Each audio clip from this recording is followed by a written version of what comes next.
Get ready with me for going nowhere. ক্যামেরার সামনে লুকটা যতটাই সুন্দর লাগছে, তৈরি করাটা কিন্তু ততটাই সহজ। একদম অল্প সময়ের মধ্যে লুকটা ক্রিয়েট করা যাবে। আমি শুধু ফেসে ময়েশ্চারাইজার অ্যাপ্লাই করেই মেকআপটা স্টার্ট করে দিয়েছি। প্রথমেই আই দিয়েই স্টার্ট করলাম। আমরা তো সবসময় চোখের ওপরে উইং লাইনার পরি, কিন্তু আজকে আমি চোখের নিচে উইং লাইনার পরলাম, কোনো রকমের কাজল বা আইশ্যাডো ছাড়াই।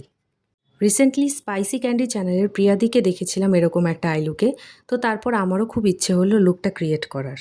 সামান্য একটু পাউডার ব্লাশ চোখের আউটার পার্টে অ্যাপ্লাই করে নিলাম, দেন একটু লিকুইড শিমার ইউজ করে নিলাম। স্কিনের দাগগুলো লুকানোর জন্য ব্রাশ দিয়েই ফাউন্ডেশন অ্যাপ্লাই করে নিচ্ছি। তারপর একটু কম্প্যাক্ট পাউডার অ্যাপ্লাই করে নিলাম, দেন ব্লাশ অ্যাপ্লাই করে নিলাম। আমি কোনো রকমের প্রাইমার, কালার কারেক্টর বা কনসিলার অ্যাপ্লাই করিনি, যেহেতু কোথাও যাচ্ছি না, কিন্তু তোমরা অ্যাপ্লাই করতে পারো। কয়েক কোট করে মাস্কারা অ্যাপ্লাই করে নিচ্ছি। মার্সের এই মাস্কারাটা এত ভালো যে কোনো রকমের ফেক ল্যাশেস পড়তেই হয় না। আগেইন নিউ লিপস্টিক, বাট আজকের লিপস্টিকের শেডটা এতটাই ভালো এসেছে আর পরাটাও খুব সুন্দর হয়েছে। হাতে সময় থাকলে আমি একটি লিপ ব্রাশ দিয়ে লিপস্টিকটাকে ভালো করে লিপে এভাবে মিক্স করে নিই, এতে দেখতে আরও ভালো লাগে।